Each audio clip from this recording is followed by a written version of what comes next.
Hello everyone, welcome back to another episode of Editing Basics. In this video, I will show you how to add scrolling text in Kinemaster. So adding scrolling text in Kinemaster is super easy.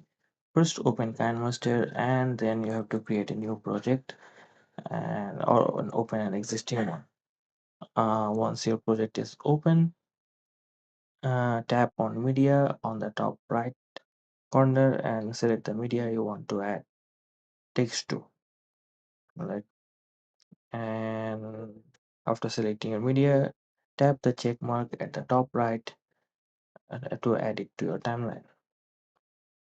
Then all you have to do is uh, tap on layer in the top right corner and then select text type layer and then select text type and then type in the text you want to appear on your scroll. So make sure the text is readable, like you can edit the font, edit the color and choose which part you want to add the text to.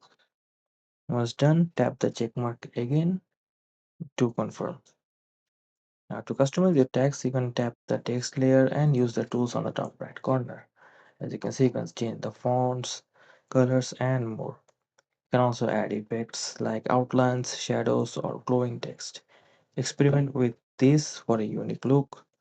And you can also resize the text by dragging them and positioning it where you want it to appear on a video. Now you can add some animation by clicking this link here and choose an option like letter by letter or just slide up and down. Don't forget to select an out animation and adjust the speed using the slider. For example, if you want to add slide up, it will slide up. And if you want to add slide down, it will slide down. And you can make sure to choose letter by letter and then save and tap preview to view the text scroll in your video. And that's all for this one, and I'll see you in the next video.